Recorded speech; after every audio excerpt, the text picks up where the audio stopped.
Ассаламу алейкум туғандар. Мына мен жашаған айылда Сахалиндан бері біздің кемендік құлыныбыз Элдияр үйлі болды. Элдияр, ассаламу алейкум.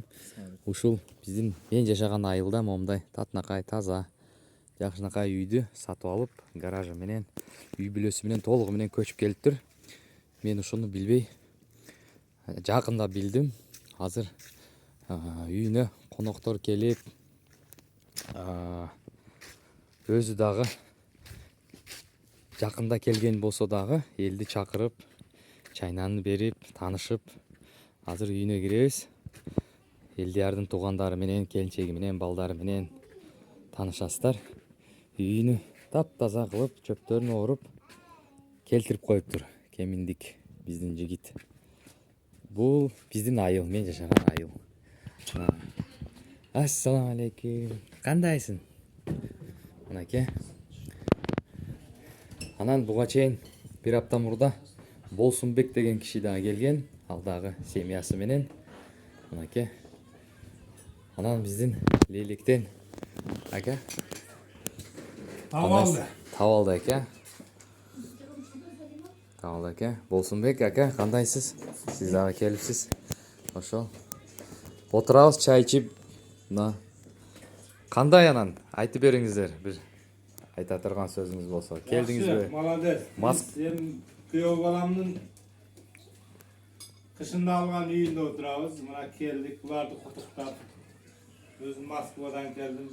Атайын куттуктап кетейин деп. Үйү жакшы. Данияр аркылуу таптык биз деле. Анан өзүбүз сүйлөшүп алганбыз. Баасын келишип. Үй даяр экен, мына баардыгы жапжаңы. Келе бергиле. Жакшы экен.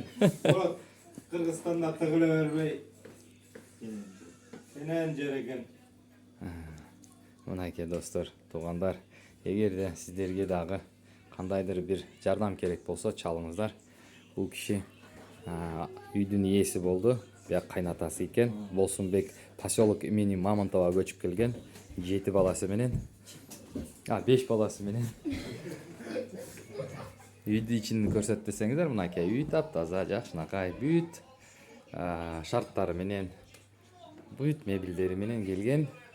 Мынакей. Буйрсун деп комментарияларга жакшы нерселерди жазыңыздар. Үй жабык экен дагы.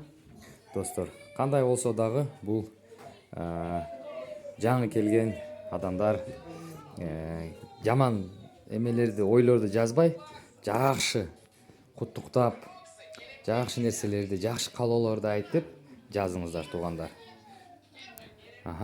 Мейли анда туугандар, сиздерге салам. Кимге үй керек болсо кайрылыңыздар, дагы жардам беребиз буюрса.